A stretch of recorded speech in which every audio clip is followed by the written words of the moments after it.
Yeah, you need a dot of glue in one of them in the holes, and then stick it back down, and then it'll stay together. All right. What was that you were saying, sir? To make sure we added all the, I got allergies, the nose sniffing and shit. Right. Fucking Drain club. fucking what's it called? The pollen. My car's covered in it. Green. It's already starting to get covered in the shit in the air. It's when it turns yellow. It's when it's the worst. Well, the point is the shit's in the air. Yeah. Love is in the air. I know, that's why I wake You up should in the pursue morning. singing, man. Are you ready? Yep. Alright, so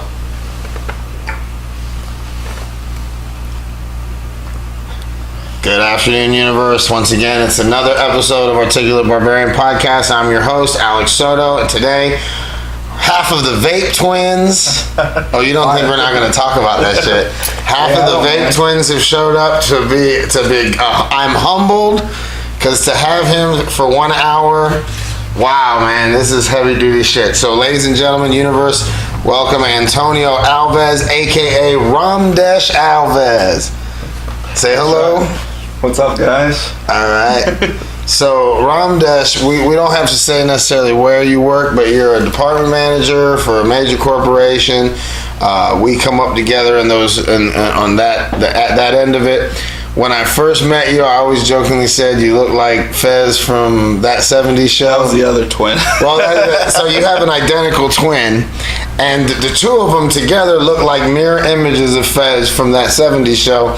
And then I hear stories. Now this guy, he's real deep, full of layers. So he's got he does DJing like as a passion, and he's a jet setting some bitch, and we're gonna have a lot of fun here tonight. But the other side of the coin, though, is you're one of my more like layered. You're emotionally, you're a deep guy, and I enjoy fucking with you. Cause I often say in my material by way of backstory, and then we'll let you talk. Cause I get a bad habit. I'll just barrel over the conversation for the whole show. But I call them VAPE-TWINS, and I jokingly pick on them on Facebook because the running gag is you'll say, hey, I got to swing by the ATM to get cash, and then you show up 3 days later. You were on your way to come to the show, and you show up 3 days later.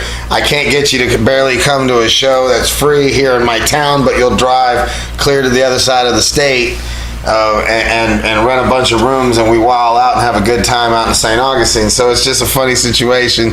You're one of a very unique friend. Plus, I always say you and your brother are my mischievous friends, the young guys that get me in trouble. I used to be the guy that got people in trouble. Now they're the ones who always try to get me in trouble. So welcome, Ramdesh. Welcome. So Thanks what's for having me on your show, man? So I've known you now for probably around about close to 10 years, and I want to talk about. Well, first of all, your people. Your mother's Colombian. My mom's Colombian. My dad's born and raised in Portugal, so I'm a little mixture. Yeah, he's a mountain Inca. Look at his ass. Look like one of those Mel Gibson where nobody talked English in the movie, and they were like cutting people's heads off at the Aztec Kingdom. I don't know. Red Bone boy. But anyways, I just fucking with you. But your father was a lucha libre wrestler? He was a professional wrestler when he was younger, yes. Now, are you a fan of wrestling now? I used to be, but then I grew up and I found out it was all fake. And really that turns you off for the whole... No, not always, but like it's wrestling today compared to what it used to be, in the 90s and 2000. Today it's all like drama. Right. It's a soap opera. Well, now it is. I'm just saying, like there used to be really, knowing that it was fake, you could still watch it and enjoy it. But now, like you said, it's a fucking soap opera. Like, I laugh at it. It's more like a comedy show. Right now I'm researching because I'm working on a bit. I'm actually researching Ric Flair. Okay. ECW Ric Flair, when he was styling and profiling and keep my alligators down. That spiel, I'm memorizing that speech. Can you do the Ric Flair like, woo? Yeah, so like I'm working on some things because one of my bits, because I grew up, it turned out the premise of the bit is I wake up and realize my whole life I've only ever wanted to be as Ric Flair. I've only ever wanted to wake up, walk out with a goddamn flowery robe. Because he was, but the thing about Ric Flair's character was there was nothing feminine about him, ever. that was the thing about Ric Flair that I loved, was he peacocked a lot, he wore extravagant outfits, but at no point did you ever go, well, maybe he's a little light in the loafers. No, he always nailed that alpha, aggro man. And that's the thing that, like, if you think about it, he was doing that flogging stuff before black people, before hip-hop music. I mean, he was talking that shit since the early 80s. It's late 70s. So I've been on that Ric Flair dick for half a second because I'm researching the character. Because I'm no homo though. No homo. Which listen to this. Then there's this. Have you heard? Now this is already old now, but do you know the term "no Bruno"? No Bruno is the same as no homo. So I'm thinking, oh shit, did Bruno Mars do something gay that I didn't know about? Well, I looked it up before you go throwing Bruno Mars under the bus. No Bruno is about a movie about some gay movie, and it was called Bruno. So whenever they said no Bruno, it wasn't Bruno Mars. So I had to research that because I can't let my. All right, so now you're gonna tell me something's gonna break my heart about Bruno? No, not at all. Speaking of Bruno Mars, like, I do have a little boy crush on Bruno because he is a fucking great singer. Well, on top of that, he's so little compared to you. You could definitely be the top. Bruno Mars. There was one of the guys that I follow on my podcast. He got picked up by E! Entertainment Television. He's like the super athlete, good-looking, male-dominant character of that. When they put together a team of 5 or 7 people, one's known for the makeup, one's known for the. Well, this guy has always been known for being a fashionista, but he's also an ex-professional heavyweight fighter. His name's Brendan Schaub. But they were talking about he was there at what was the last one? The Grammys.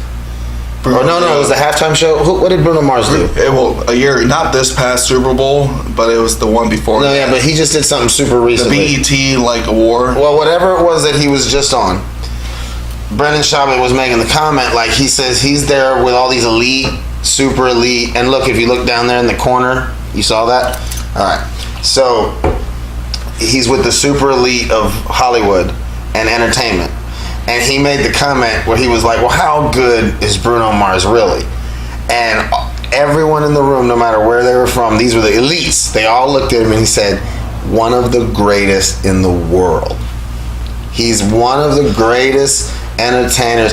And my whole thing is, see, I'm at the age where, to me, it was Bruno Mars is the cyclical revolution where everything comes back around. So it was Bruno Mars. Before that, it was like, Prince, Michael Jackson, Sammy Davis Jr., and it just keeps going back in time. But yes, Bruno Mars, phenomenal talent. I've been waiting for his new, I'm waiting on Gorillaz Part 2, because that's my favorite Bruno Mars song. So that to me is. But lyrically, I remember, because Bruno Mars, I count everything in time based on where I was at when it happened, when my kids were and where they were. So I remember waiting in the line, and the car line at the Villages Charter School to pick up whichever one, Autumn, I believe, because of where I was at. And the song came on, and I go, oh, this is that fucking, I could tell by the pitch, oh, this is that Bruno Mars guy. It was the song Grenade. I'll take a grenade for you or whatever. Catch a grenade for you. I sat there and I said, I'll just give these fucking guys a try just so I can talk shit about them. And I listened to that song and I was like, that's cold. That's a hard ass song. It was back when he was just poppy at the time. It's still one of his best songs, though. I mean, lyrically, the dude's tight. The dude's tight. And this is a 40-something-year-old dad who has no skin in the game. So it's not like it's obvious Bruno Mars is dope. I'm also a Sam Smith fan. So I'm a mega Sam Smith fan. And I like the redhead. Ed Sheeran. However, Ed Sheeran is good with slow music and fast music. So is Bruno Mars. See, Sam Smith, I don't know if you heard the running joke story back when he did that first, where it was Stay With Me and the string of hits he had a few years ago. John Legend, Stay With Me, or... Well, the point is when he made that album, he was going through a really hard time with a relationship with his ex-dude and whatever, and he was all brokenhearted. So out of that pure, horrible place in his life, he created this amazing album, right? So then the second album ago, which was he's now got another one after that, the one in the middle, he lost a bunch of weight, he found balance in his life, He started getting things together, and the album came out positive, right? America said, go fuck yourself with that bullshit. We don't want your happy shit. And it tanked. It tanked. His second album after that first big hit, because I believe it was his second album that was his big hit. Then the one after that, he tanked because he was happy. So now his new album, he's sad again. So like the first song is, what is that, where he says, what is it? You must think that I'm new to this. Oh, it's dope as hell though, because he's like, even though I'm supposed to be in love with you, I'll never be in love with you, and even though you're gonna do anything for me, I'm still gonna walk out on you, bitch. And I'm like, damn, Sam, I can relate. So I love me some Sam Smith. He's gotta be, huh? Ow. Sorry, I got you. I do that. Hey. He has earphones on, so every time, when I used to get all wild in my hands, and the watch would ding. So is Sam Smith gay? Oh yeah. Okay, that's he's wide open. He's all about that lifestyle, and I ain't hating on him. Me neither, man. It's funny because like 2 years ago, all the people I saw live, with the exception of Big Smo, were all these wide open gay. I saw Elton John. I saw Sam Smith. Who else did I see? I think that was the two big ones that I saw that year. And it was like, here I am going out of my way to see these groups, and they're like wide open gay ass dudes. And it's like, wow, you can tell things have changed. Oh yeah. I mean, it used to be all big, secret. Sam Smith. The thing about Sam Smith is he sounds as good, if not better, live. That dude has some weird ass shit going on with his voice. It's crazy, man. He's a real talent. Real talent. He's also a pretty good musician. The way he plays the piano. I actually try to mimic that on my piano, but You talking about Bruno? No, Sam Smith. Does Sam Smith play piano? Yeah. I didn't know that. I didn't know that. I only know his badass voice. Watch his music videos, and you'll see. All right. You play piano? We talked about that. How good do you play piano? Scale of 1 to 10, probably like a 4. I was gonna say. I was expecting a scale of 1 to 10 on 11. I come up with my own shit, but I don't know how to read chords. In fact, like the girl that you met a few weeks ago, she was always trying to get me to come to her house so she could teach me how to read chords, but never went around to do it because there's more important things in life. Yeah, Padussy, right? I understand. When I was a kid, like middle school, I remember this dude. In fact, it was Victor Calhoun, who's Ozzy Osbourne's guitar player. Randy Rose, his daddy, owned the company that the plane crashed in the house and killed Randy Rose. That was Victor Calhoun's family. It was an entertainment company that moved him around on planes and shit. Mm-hmm. And Victor Calhoun's daddy's pilot and his daddy's plane is who killed Randy Rose. Crazy real story from Ozzy Osbourne back in Leesburg. It's in the books. But anyhow,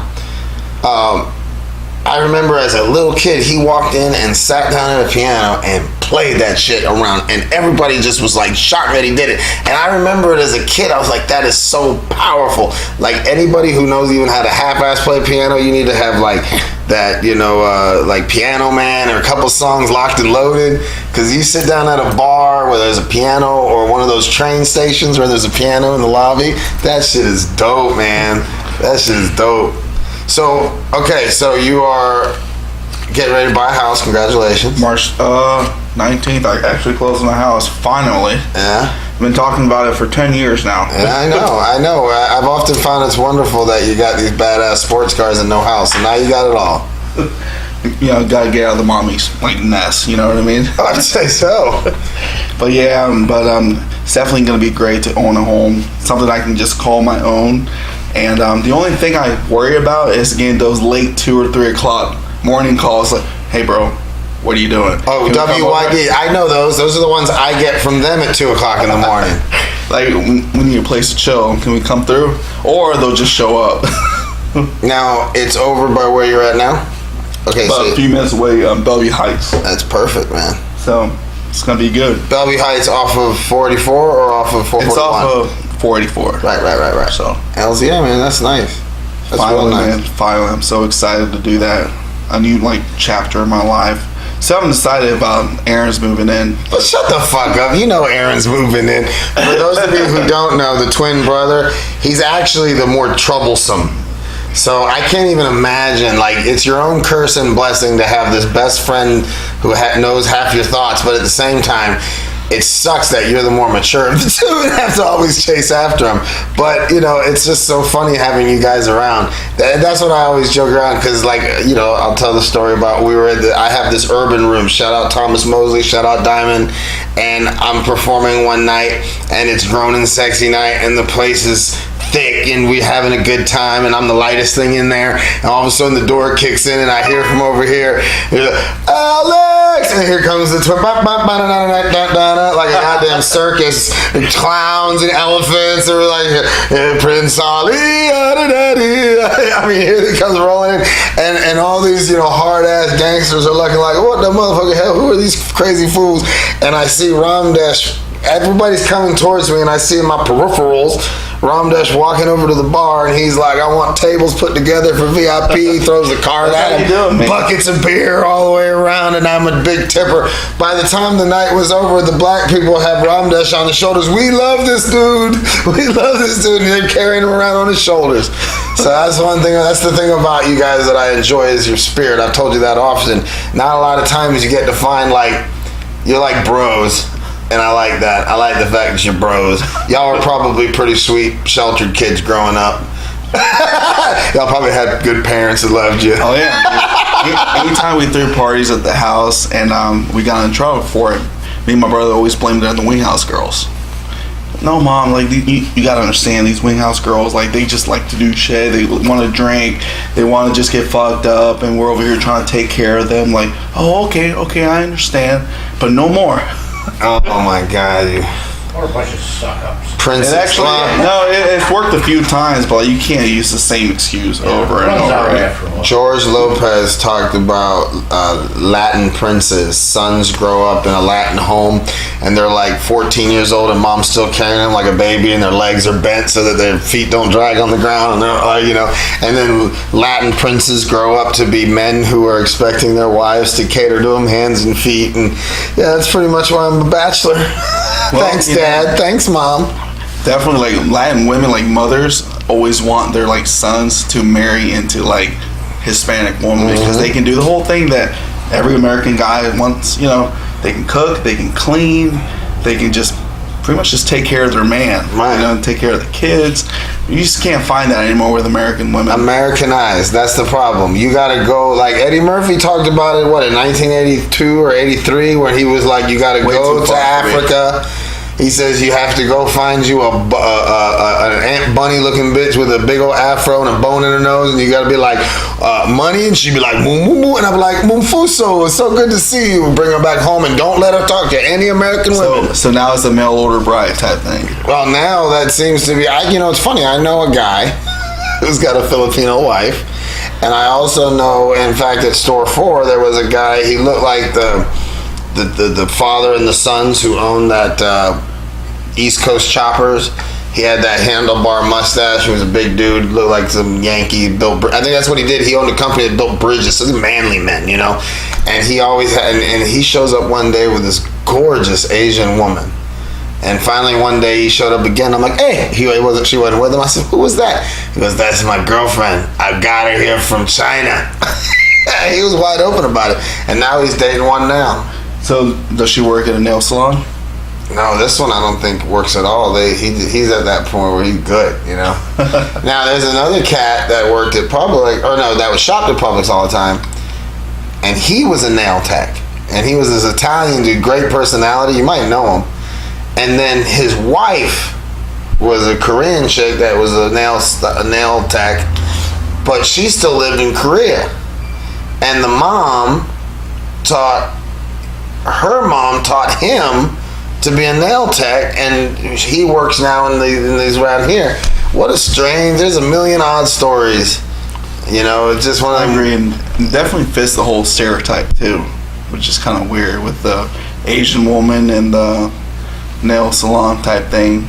Well, there's a reason why those are stereotypes. Why? Because a lot of Koreans do have nail salons. I mean, that's why they make fun of him on stand-up. I mean, it's an observational thing. It would make no sense if Asian women had nothing to do with nails and they go, oh, you got your nail tips. You got your nail tips. Pretty lady, pretty lady. This shit would make sense. But it's funny because a lot of fucking Asian women, wherever they're from, I mean, I just know, I heard their Korean. I frankly can't tell them apart because I haven't been around them that much. So, I mean, honestly, but in all honesty, it's just like the running joke about my, Cuban people smoke cigars, and the fact that your father was where he's from fucked me up, because if he was a lucha libre wrestler, I would assume he was Mexican. Well, that's how wrestling started out. In the 80s was Mexican wrestling, kind of venture off into the States, and you got WWF, which is, I don't know if it's WWF anymore. I think it's WWE. WWF was still in the late 80s. Right, and I think they switched it to WWE. No, because you had WWE and they kind of merged, like in. Fuck, dude, I'm way out of my wheelhouse. I don't have no idea what the hell. I remember ECW, Ric Flair, and he would come out every week in a different tailored suit. You remember that shit? Mm-hmm. And it said what was it? ECW, I don't know, Championship Wrestling, whatever the E stood for. You remember his shoes with all like the fur? And with the feather, with the big sleeves. Those who was that gay piano player? Liberace. That Liberace look. He was huh? No. Ric Flair? No, not a Liberace one. No.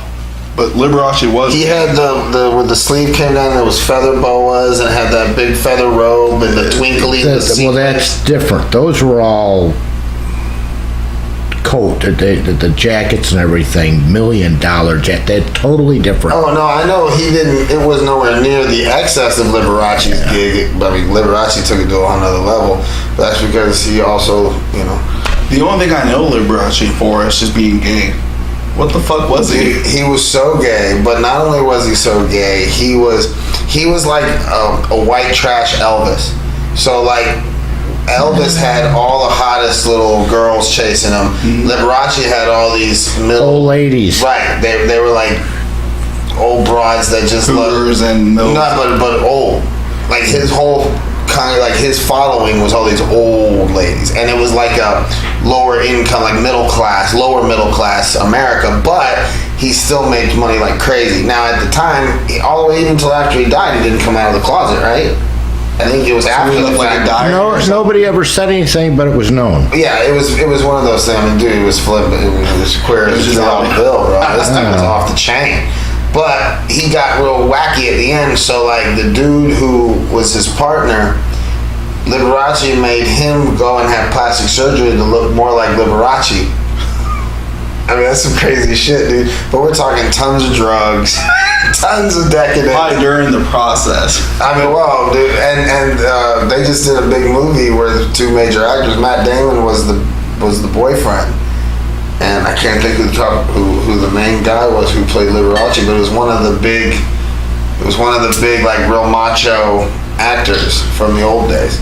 But there's some really weird.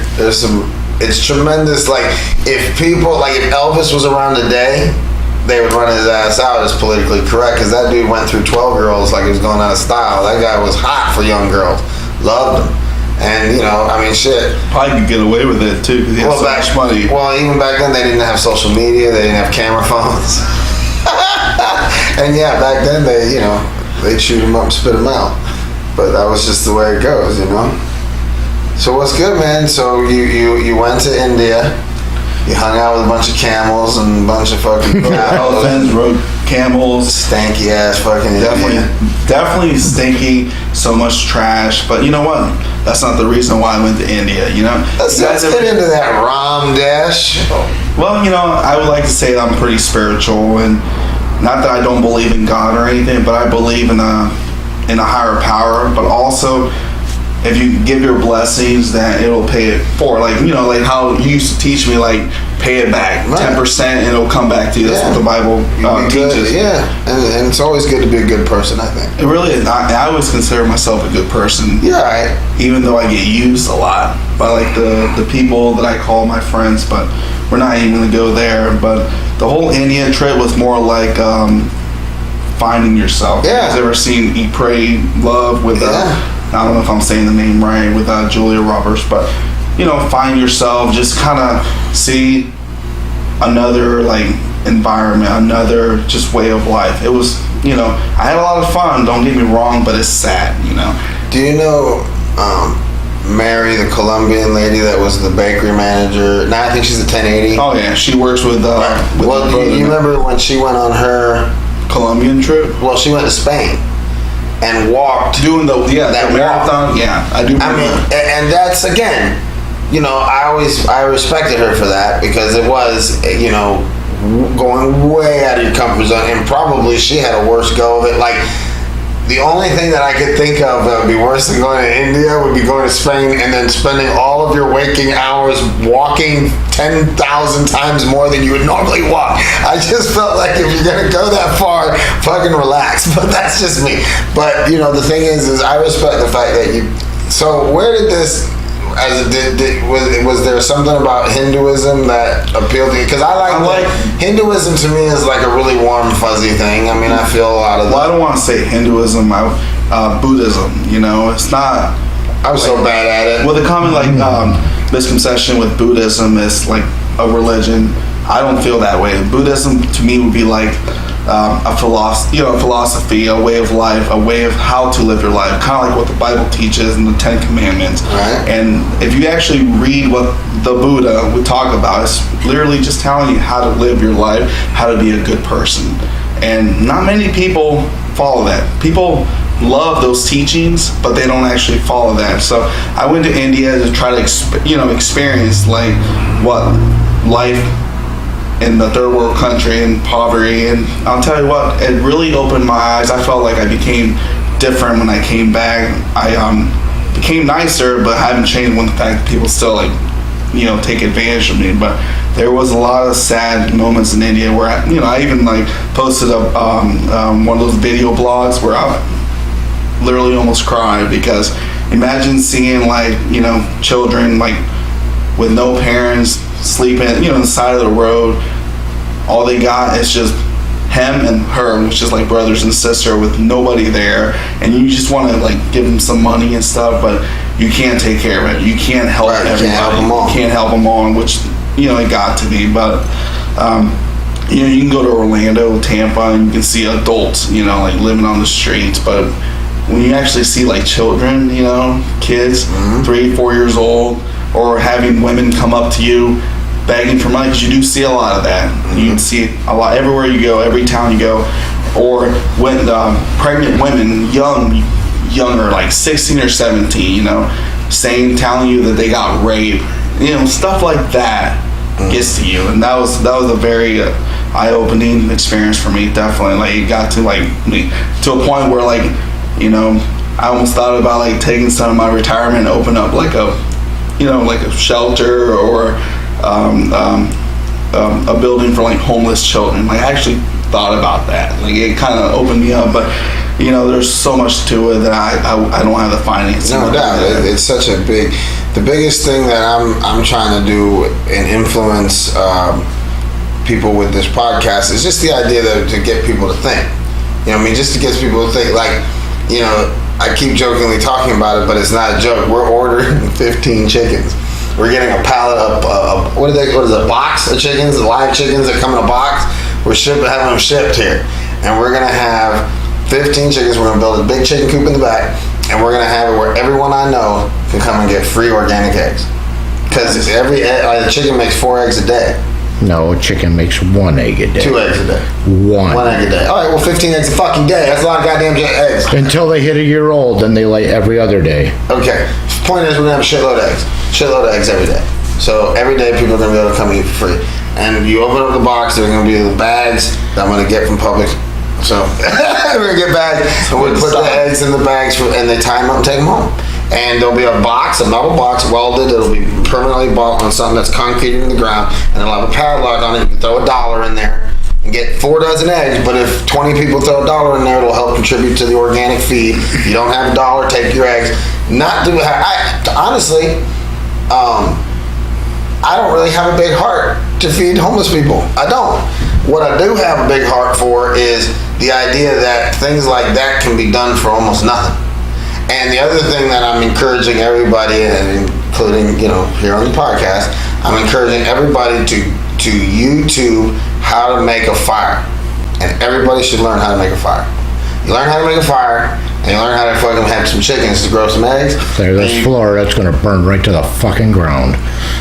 There's Mr. Positive over here. I don't think a lot of millennials would know how to make a fire. No, or even change. Bro, I had to go. I know how to change the tire. Are you considered a millennial? No, hell no. Because I'm too old. I'm a giant vagina when it comes to a lot of this stuff. Like nowadays, millennials, they don't know shit. They don't fucking, they're, I don't want to say, a strong word, but they're fucking dumb. Really fucking dumb. Right. It's sad, what this world's coming to. To me, I feel like they're just dumbed down with, the whole education system and how maybe they might be indoctrinated, but it's so ridiculously, stupid. Because when I was in school, compared to what I see now, totally fucking different. Totally fucking different. Other than, is rural mean country? Usually. Other than, bear with me, goddammit, there's a point to this. It's a millennial. If you're in a rural school, I think those are the only ones that have any FFA left. 4-H. You go to the charter school, which I'm very glad my kids went there, but the dirtiest thing they have there is culinary. There's no more auto shop mechanics class, no more welding classes. Skills. Do you know why? Do you know why there's no auto class and shop and that? Tell us, Bricks. They're afraid they're going to get sued if somebody gets a little burn.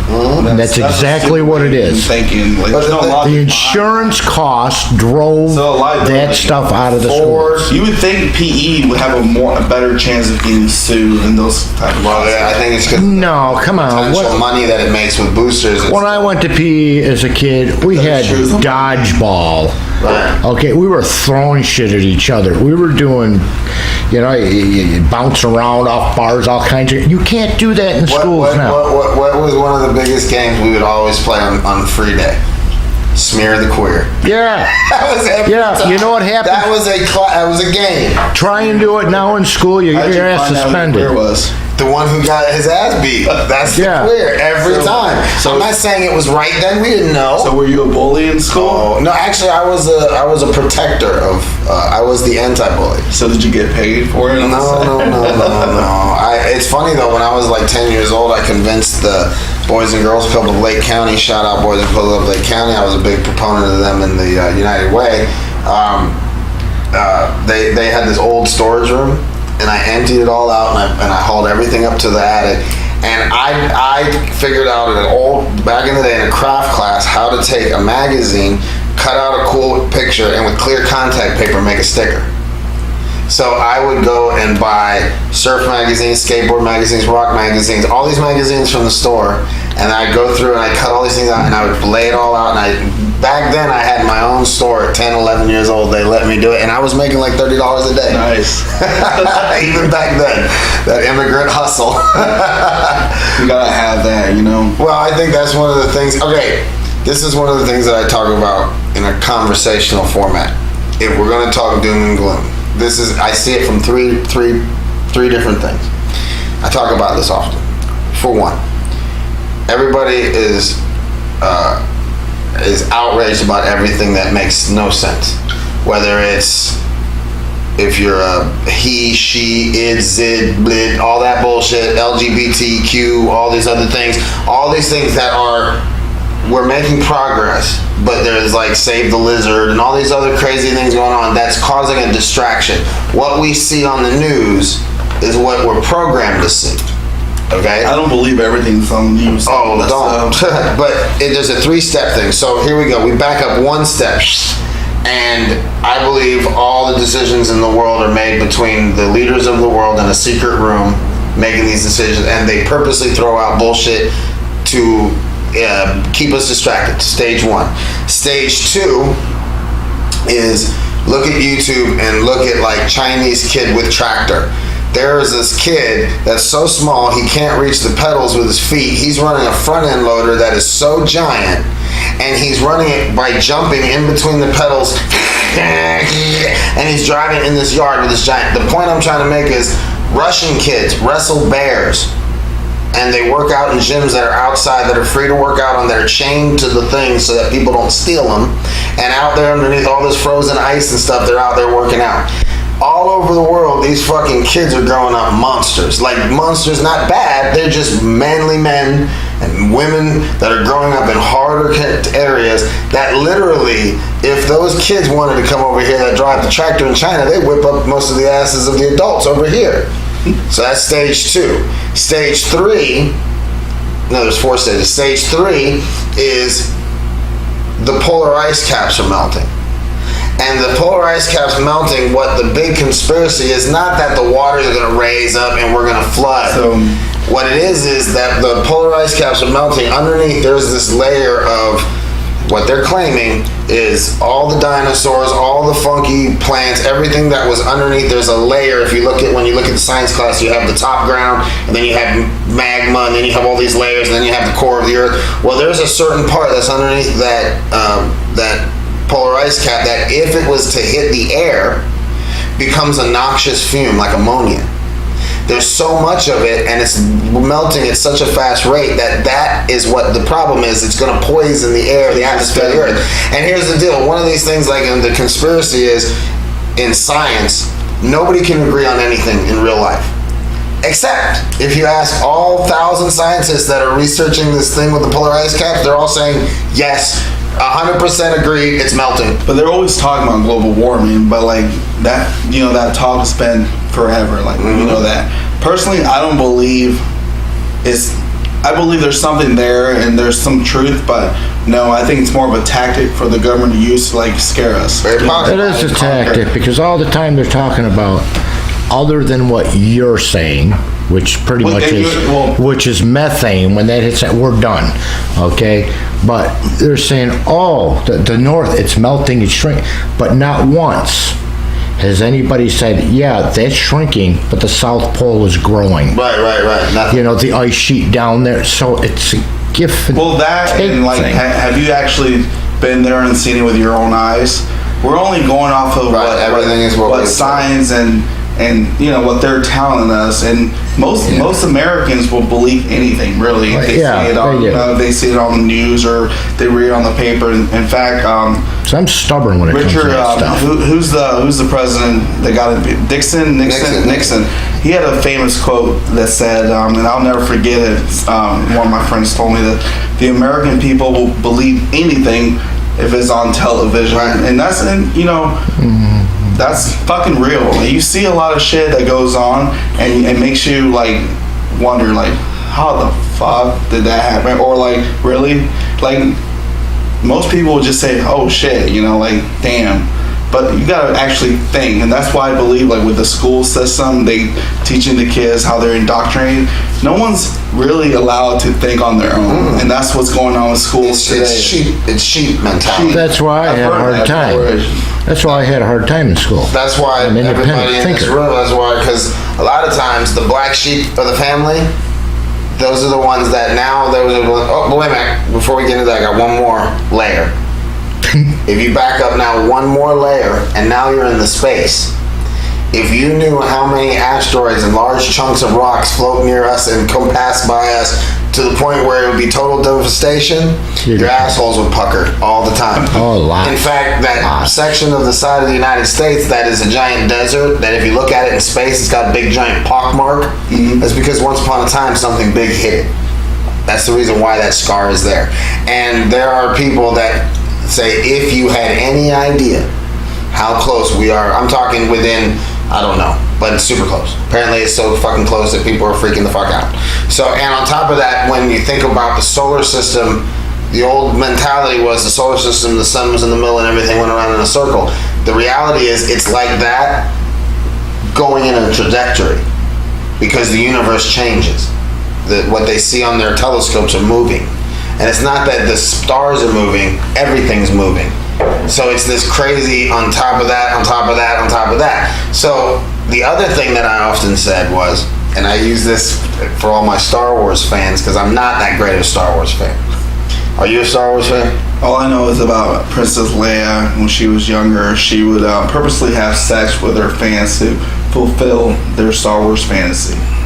I don't know if anybody knew that. And now she's dead. But she was also a big time. I would have went for Lukey Streetwalker. Hell with her. Probably that too, but she was definitely a horror. But a good horror, you know. Well, those are the only horrors I really endorse. Horrors are people too. That's all I gotta say.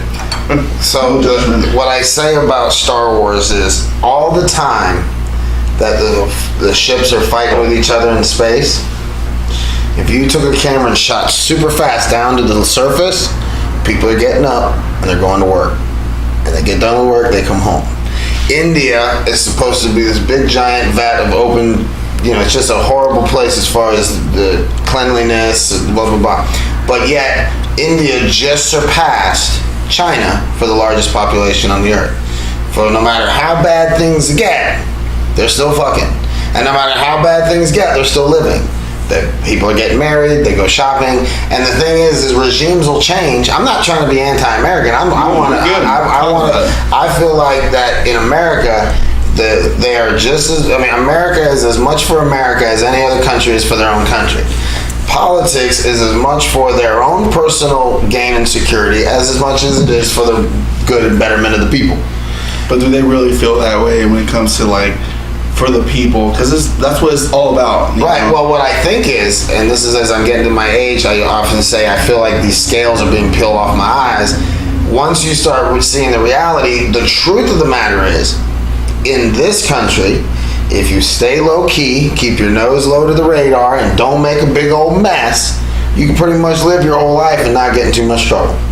And if in a peaceful, proactive way, I'm trying to just help. What I really want to do, and one of the reasons why I like talking to you is because you went to India and all this shit, is I had a list of things that I grew up to be afraid of. Black people, anything other than Christians, fuck Hindus, Muslims, Buddhists. They were all the same in our eyes. There was no transgender. We had gays on the list. We didn't fellowship with them because they were the devil. As soon as you got alone with them, they tried to fuck you. And on and on. It wasn't so open either. Right. So this list, and then you fast forward to today, and I come to find out most of the people on that list probably have the same list, except my name's on their list instead of their name, and they need to be worried about us. And the thing is you get to meet them and they're waking up every day, going to work every day. They're not trying to kill nobody. They're trying to get through life without getting killed. You know what I mean? And in the end, I was like, if I could figure out a way before I die to just open up a communication and say, hey, Hindu, Buddhist, Muslim person, break it down for me. Let the world know. Neutrally. We don't want to know your secret. We don't want to know your secret handshakes and shit. You keep that shit between y'all. But hey man, let us know that you don't wake up every day. Guess what? Muslims don't wake up every day wanting to overthrow and kill Americans in America. There might be some pissed off people elsewhere, but guess what? We've had some pissed off people in the name of God do horrible things too. So all I'm trying to do is try to open up a communication with all different people, gays, transgender, because apparently there's a difference. I'm so bad at it. One time I had a guy, the girl I was dating, her brother was coming in, he was gay, and she's like, well, where do we take somebody to entertain somebody like that? And I'm like, quite frankly, I don't know. The last time I remember anything that was gay was the Connections. So and that got burnt down. Right. So I went over to the salon next door. 1080. They have that salon, and actually this was at 1155, but same salon, same owner. So there's this one super flamboyant queer dude. And on his name tag it says queer princess, and we called him QP. So I actually walked over there, talked to him. He told me where to go. It was at the waterfront. Shout out waterfront in fucking Villages it was either Tuesday or Thursday night. It was gay night. Well, Queer Princess didn't explain to me that first and third is women's night, second and fourth is gay men's night. We went on the wrong night. We kicked in that door like we owned the place. And I started laughing because I'm like, dude, I suck so bad at this. I assumed all y'all hung out together. Like all gay dudes and gay chicks, they all are in the same room together. Oh, hell no. I mean, if that's not the most obvious, boy, if you do not know what you're talking about, you know what I'm saying? But that just shows you how stupid and ignorant I am about this stuff. And these are all reasons why I want to know more. So tell us about being gay, Ramdesh. Just kidding. I'm not going to say Just kidding. I'm not gay, for the record.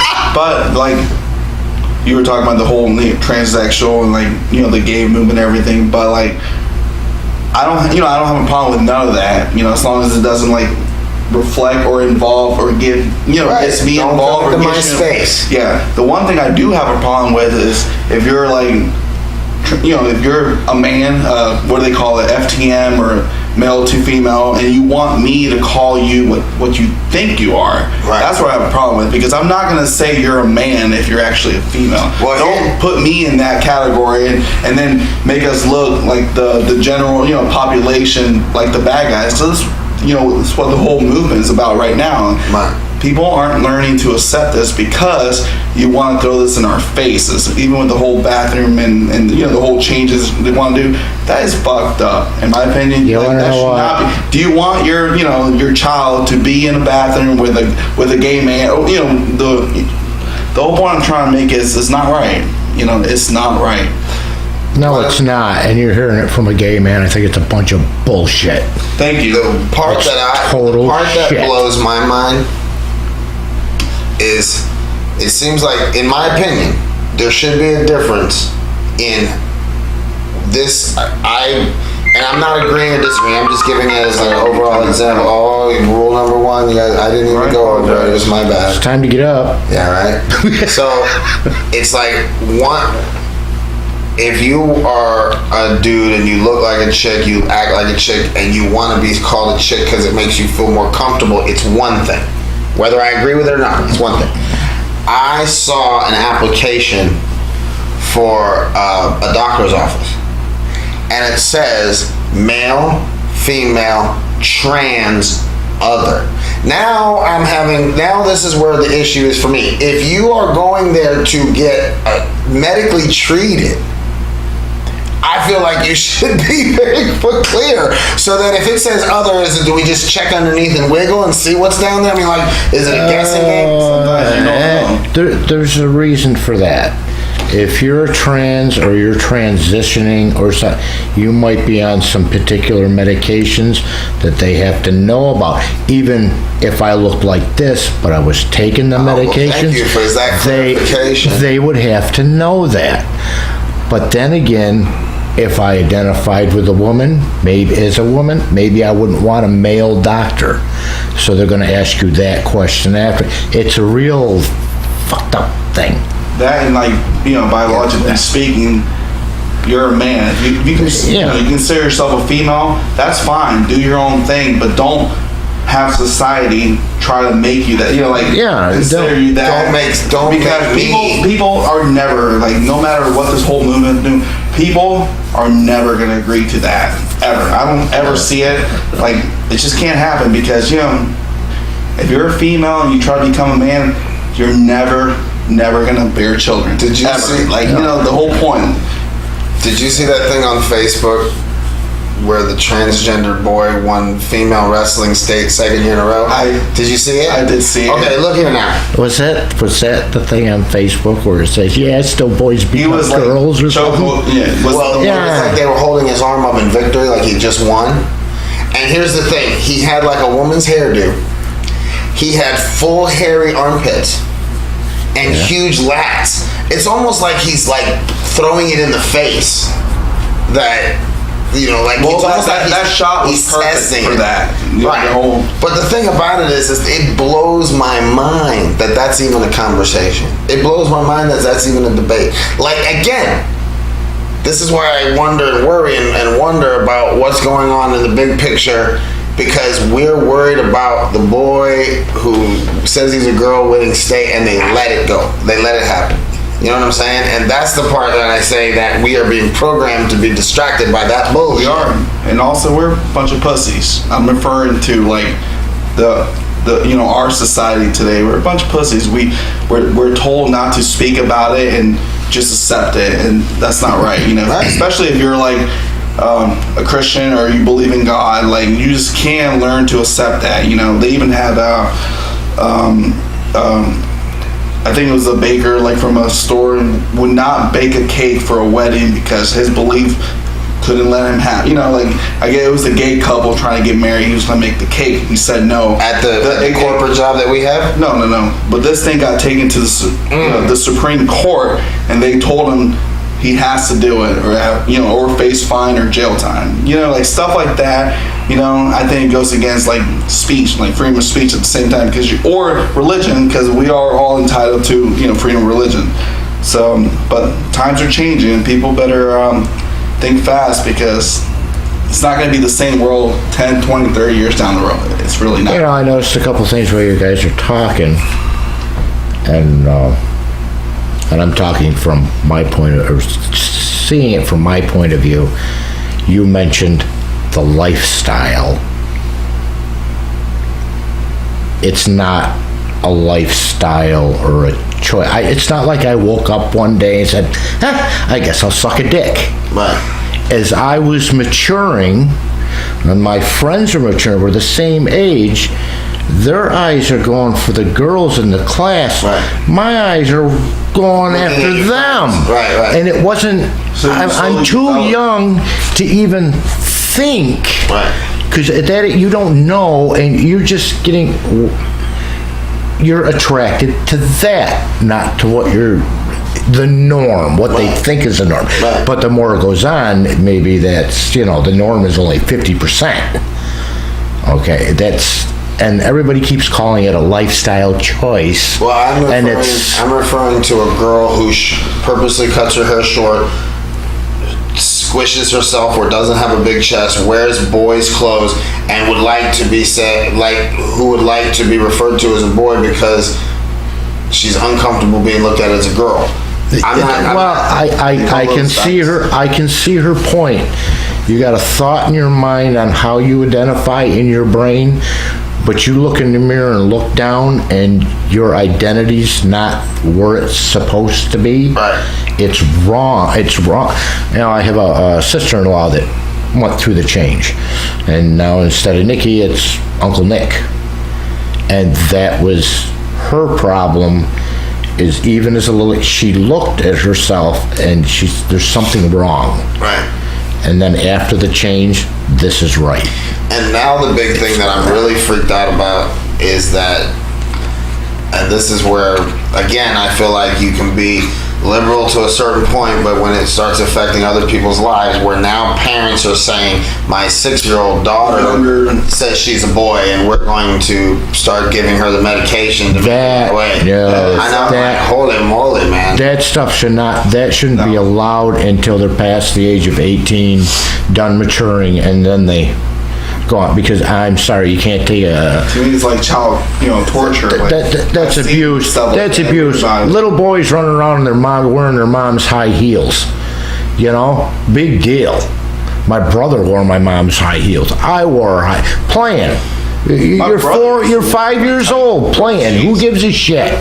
You're going on record to say your brother used to dress like a woman. You remember back in the early 2000s where they had your brother was emo? My Chemical Romance and all that. Your brother was emo? He was very emo. He dyed his hair orange. That's my brother. I know. Orange. Another thing though, I don't know if you guys know when it comes to that, is certain schools in America, the teachers are told not to introduce or talk about their students as boys and girls. They cannot say that no more, because you're identifying a boy and a girl, and to me that's a little fucked up. That is stupid. That goes along the same lines of going to the lunch line and saying, I want a leg, a thigh, or a breast. You can't do that. And now you can't say, I want white meat or dark meat. You can't do that. Now you just got a point. Why? Because we offend the chicken? No. Leg, breast, and thigh. Oh, God, it's sexual. Light meat, dark meat. Oh, it's racist. And that's honest to God truth. I love it when I meet somebody and it creeps them out to eat meat off a bone. I'm like, holy shit, man, are you not missing the point or what? Did you guys know though, when it comes to somebody who considers himself a transsexual, there's more suicide rate with a trans? Did you guys hear about that? It's very high. And what is the problem, or better yet, what's the solution to that?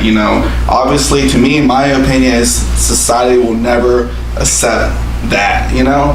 The solution to that is you are? Okay. Right. Well, and my whole thing is But they won't do that. They gotta argue. It's okay for them to do whatever they want to do, but for the media and everyone else to try to push it in our faces to accept that, it's never going to happen. And they're always going to have this, like I was talking earlier, divide and conquer. It's just going to divide society, the people, you know, leftists and the right, the whole liberals. It's fucked up. You know, my guru, because I'm not going to claim this is not my idea, but he says it's a talent. No, it's a popularity contest. You know, in a debate, we used to always love the debates, but really, it doesn't matter who's right or wrong. It's who's more charismatic, who can get the audience on fire for something, whether it's an emotional thing, not to do with the facts. So you see and then like what they were saying, it's so funny. I was just listening to this breakdown go just now, where they were like Bernie Sanders. Bernie Sanders, right?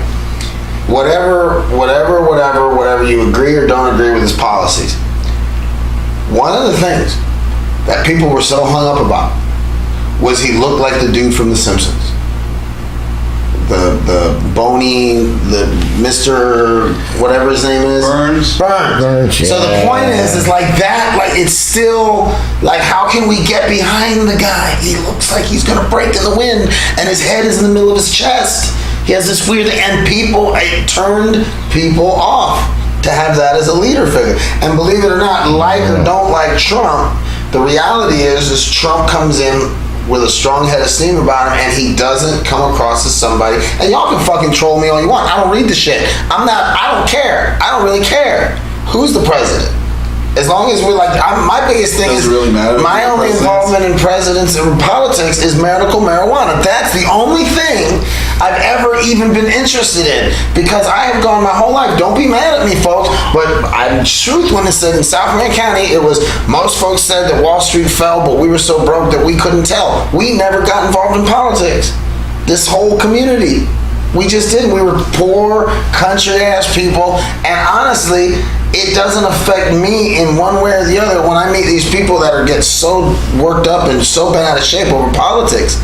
And it's like that's as much part of the brainwashing as anything else, because how can you, one person, make any kind of an impact? Because fuck, Bernie Sanders was supposed to be the Democratic running person. He won, and they still double-crossed him and fucked him, and they got all out in the open. Now, one of the two popularity contests was proven to be doing something shady. Well, then the Russians got hooked up with the Republicans, and the Russians were doing all this propaganda shit supporting America, putting emails out from American emails that, come to find out, were coming from Russia by the millions. So now all of a sudden, Republicans are dirty. You didn't hear about that? What are you talking about, Republicans? You get those emails or Facebook posts or whatever, and they have all this, like, basically it's Trump supportive of material that washed through social media right before the presidency, and then it's still washing through the media right now. It's just fake news like anything else, whether it's Democratic or Republican. But what they discovered was one of the people who the Republicans are like, or one of these propaganda machines that the Republicans use to produce this email, she left her location on by accident. And somebody noticed that it was from Rhode Island via Russia. Like it left the address, the back door, they could see. And the guy, in my mind, it's like he took his little finger and put it in there, and he opened it up and looked, and come to find out, millions of things are going like that every day, being pumped in, and it was all connected between Republicans and Russians. And it's not, and it's all it is smart people going, this is what we need to do, and the other one's like, this is what we need to do, and then you have these old ass heads that don't know, so they were like, don't worry about it, Hillary, just delete everything. And she deleted like 30,000 emails, because in her mind, what else would you do? You want to get rid of it, you delete it. And she should have been in prison. Oh, fuck, dude, she's a murderer. She's all kinds of things. You know, Yeah, you sure you're saying, wait a minute, you've got me confused. You've gone from Republicans to Hillary. Right, because Hillary's a Democrat. Hillary got popped, double-crossed, they cheated on the votes when Sanders was supposed to be the guy who went against Trump. They were discovered with their hand in the cookie jar, fucked up that thing, and they got Hillary there because she plays ball. The other guy wasn't the. So even though democracy, even though Sanders was voted as the Democratic representation to go against Trump, they put Hillary in instead.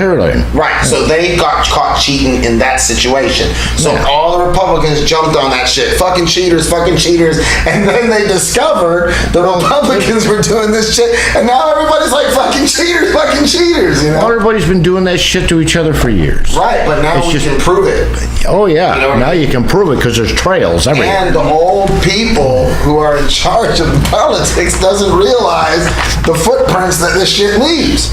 It's like the lady who got caught with the school provided her a notepad to help with the thing, and the teachers, not knowing, linked their notepads to their phones. So a kid who was way more savvy than the teacher could access their personal pictures through the notepad into their phone, and now they're pulling up pictures of them doing titty shots at a concert. Okay, you know what happened there?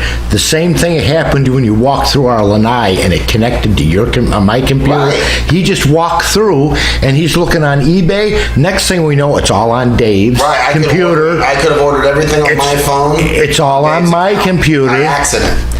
But okay, it's all on my computer, but the thing was, nobody connected. The damn computers, it was an accident, because we got new computers and they have Wi-Fi, they have Wi-Fi 2, and they have Bluetooth, and this fucking phone connected to our goddamn computers.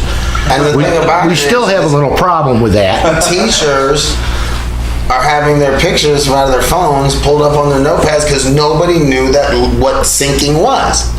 See what I'm saying? Automatically sync. And I don't think there's anybody in the world these days who would want what's in their phone put on a notepad in a room full of kids. I mean, seriously. NRA is for, but like going back to Hillary, we shouldn't be talking shit about Hillary because one of us, might be involved in an unfortunate car accident. Yeah, no shit. Not Hillary. Not Hillary. Hey, I know where one of their houses are.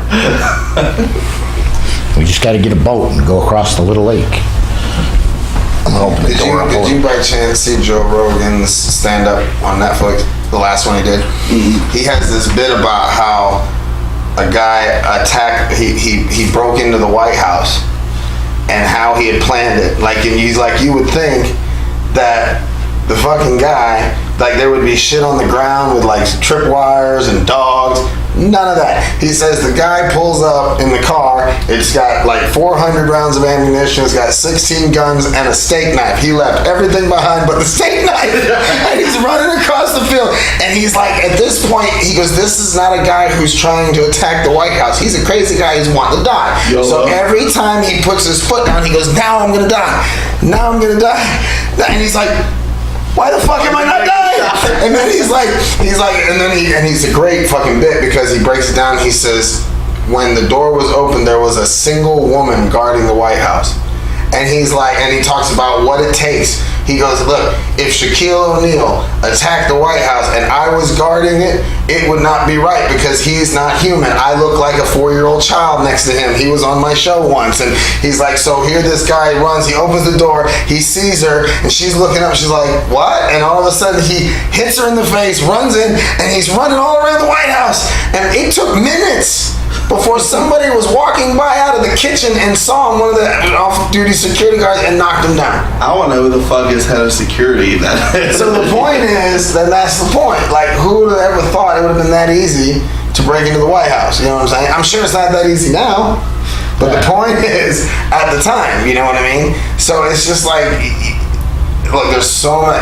And the other thing that I find interesting about the whole concept about conspiracy theories is we put, and I'm sure by now you've seen this enough in corporate America, we put way too much stock in thinking that they are that organized to pull something that big off. A lot of times I find that it's a series of events that have nothing to do with each other, but when you step back and look at it in the timeline, it looks like something strange happened. To me, it'd be like something they've planned for years.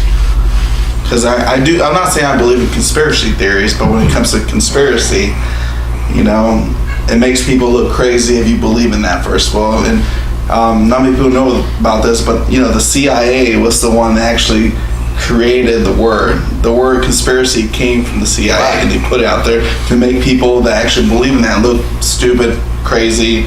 So just something to think about. Well, and also too, like that it's been proven that the government, if you have like a peaceful rally, the government will send in people that look like they're part of the rally, and then they will do something damaging that will cause SWAT team to come barrel in and stop the riot and stop the peaceful protest. Oh, that's been happening. They've been had paid rioters now the last couple of years. And one of the big ones was when they showed the video of the group of people that were acting up were all wearing police issued boots. Like all these like hippie makes you think about it. Protesters, and they're running around with police issued SWAT team boots. Yeah, and they all seem to have the same mask on or something. And then they all went to this one place, and you see them going there, but amongst all the chaos, you didn't. But once they figured it out, and then somebody came up in a van, they all got in the van and they left. They were all part of the same, And when I say conspiracy, I mean like, whatever happened with whatever the conspiracy is, I do believe there are definitely machines in place doing things and causing us to be confused. I absolutely believe that. I also believe that there's some weird shit going on in the world, like that thing where there's some place, it's called the Owl Grove or something like that, where they have this weird ritualistic thing, Bohemian Grove, where they have this really Alex Jones. Right. That's pretty. But the thing about it though is there are pictures over the course of 50 years where every major president was sitting at that tree. What the fuck? That and there was a girl from high school that actually like found the president's like family tree, and they're all related, whether they're like cousins or distant cousins, they're all related. Mm-hmm. Even Barack Obama is related to, I can't remember, it might have been Washington, Abe Lincoln. No, I'm just saying, like, it makes you think, are all like major political leaders related or somehow involved in, where they say keep the bloodline pure, incest. It's just all kinds not that we know, but it makes you think. And to me, I'm very open-minded about that. And I like to think about stuff like that because, like, wow, I never knew. You know where the Kmart on 40 is? No, I don't. You really don't? By the Walmart? Kmart on 40 is over there by Lee's Chicken on the boulevard. Then there's Kmart, and there's a Plaza. Well, if you go 36th Avenue straight back, you go to Terry's Bar and Grill. I'm giving you the backstory. Okay, so I'm sitting in my office. My office used to be directly next to Terry's Bar and Grill. And all those quadruplexes back there, some of them are halfway houses. Well, one of them, I don't know how many quadruplexes, but there was a bus station right there in the corner. Terry's is there, my office is there, there's the bus station. Every morning, like clockwork, 20-something little Asian girls walked up to the bus stop. They all stood there in different outfits for different Chinese restaurants. Every morning they would get on a bus and leave. Somehow, I'm just curious, why in this trifling community, in this weird neighborhood full of halfway houses, drunks, and drug addicts, is there 20-something Asian girls that go up to a bus station every morning? So I started researching it. Come to find out, China had all those problems where they wanted to get rid of all the girls. So there's this system in every fucking town. Ocala is just one of many towns where you can sell your daughter in China. No. This is where you give them an indentured servitude and give them an opportunity to go to America. That's what it's the sales pitch in China. When they get here, they all get jammed into these quadruplexes back there, and they become basically property of the mama-san, the lady who's in charge, and one or two people are involved in over all the Chinese restaurants with slave labor. Slave labor for like 10 years. These people have to live. You ever go to a Chinese restaurant and all of them, their fucking name tags like Joanne, Sue. I'm like, what the fuck? Their name tags, they take the name tag and they put on the corkboard. There's 50 name tags up there. They just grab one, put it on and go. They barely even speak English. And 20-something of them live in a quadruplex at Ocala. Been there forever. It's just a constant thing. There's so many weird stories. Listen, me with the Uber thing, I've gone and taken people to a storage unit, open it up, they shove all this stuff in it, close it. I take them to an airport, and they fly off to South America. Weird, I mean, so there's a lot of stuff going on in this world.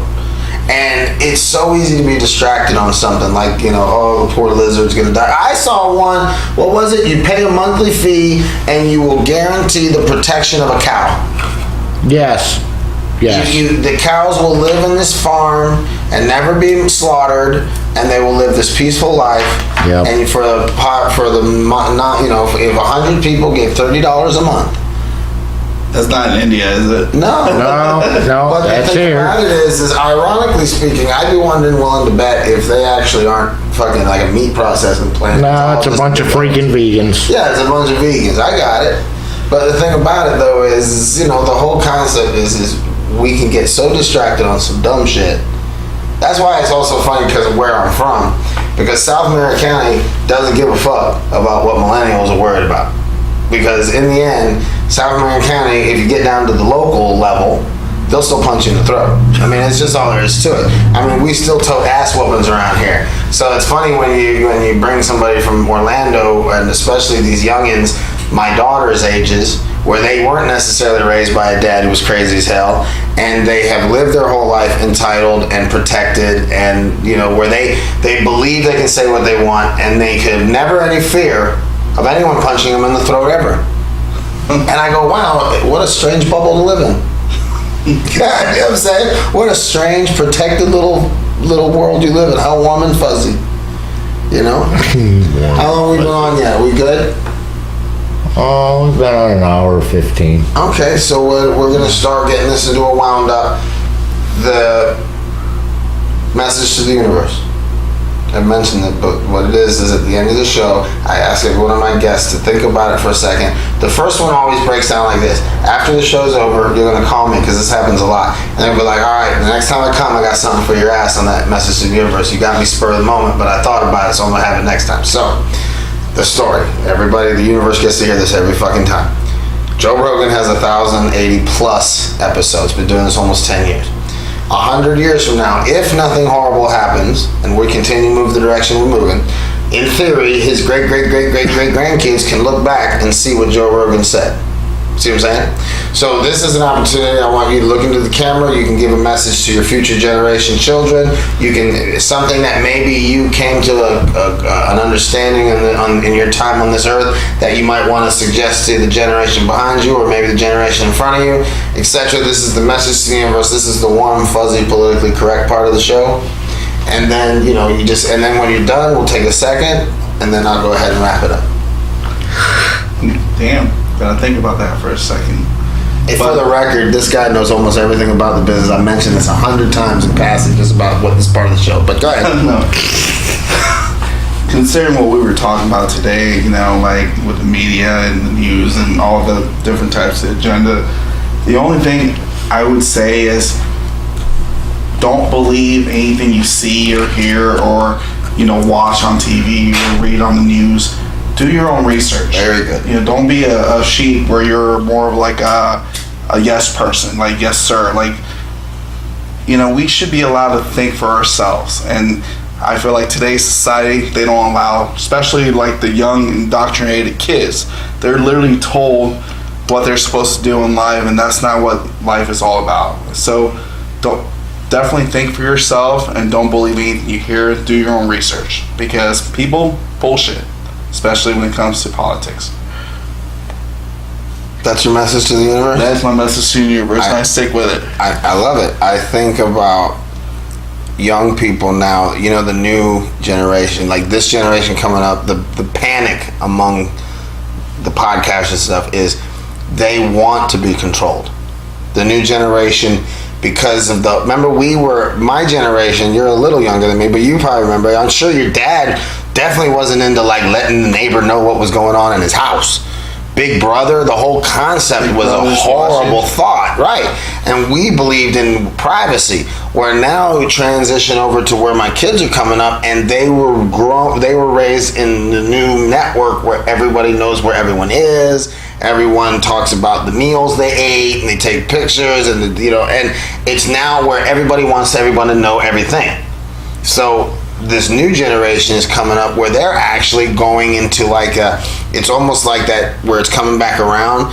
The new fundamentalism, the new like conservatism is going back to the generation where it's like we want to be controlled. And the problem is I believe the government is anticipating this. And this time when they drop that fucking jaw, it's not going to be so easy to come back around to become this new renaissance of new thinkers. So I'm hoping that before that generation is in a place to make those decisions, there's enough of maybe another generation behind them. You know, I got hope. I see little droppings. Like I was at a house and there was an 18-year-old man underneath this giant truck and the whole front of the truck was torn apart.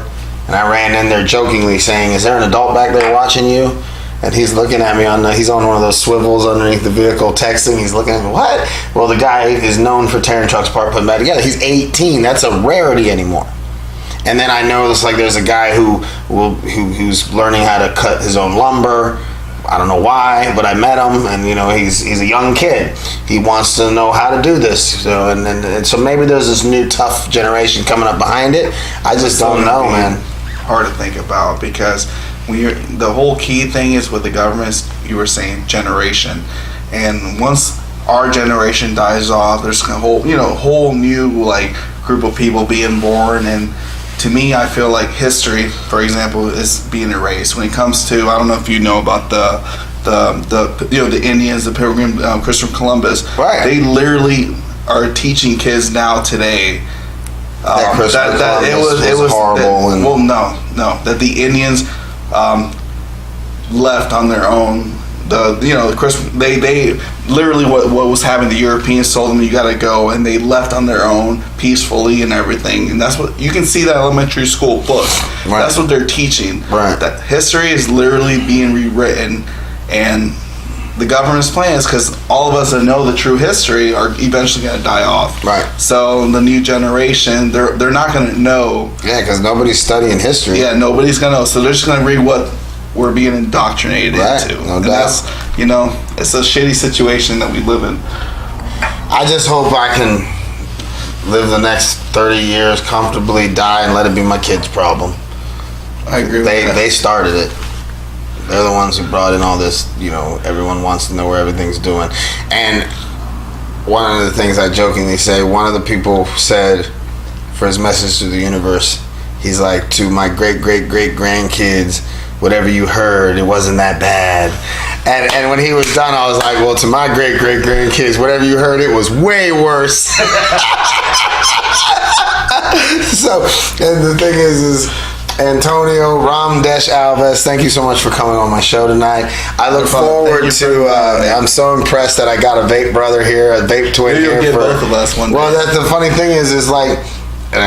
Before I wrap up, there's a scene that I always talk about it. The scene in The Emperor's New Groove when Kronk is standing there and he's trying to make a decision, and Kronk Devil's on this shoulder, Kronk Angel's on this shoulder, and Kronk Devil goes, "The reason why you need to do this is because of this," and for no reason he gets up on his hands and starts walking around on his hands, and Kronk goes, "Well, I don't really see how that has anything to do with it," and then the Kronk Angel on the other shoulder goes, "Wait. He's got a point." That's the other brother. The other brother is the devil that gets on his shoulders. He's the one that makes me laugh. Not that Ramdesh isn't a fucking hoot, but the other brother, it's almost like you're like, God, I just imagine us together. No, it's so funny. It's so much fun to have you guys around, and I'm thankful that y'all are in my life. Dude. Y'all make me laugh. Y'all help me laugh when there are not a lot to laugh about. So I'm thankful that you guys are there. You guys are definitely on board with my whatever this crazy plan to try to take over comedy and all this shit. You're building a dynasty. Yeah, and we're getting ready. Jim and I are going to be heading over here shortly. We got to go over and check out the big room over at Rush. Nice. Just getting ready for April. So, ladies and gentlemen, thank you for your time. Universe, we'll see you next time. Ramdesh, thanks again. Thank you for having me. We out here. Love, peace, chicken grease. We out here.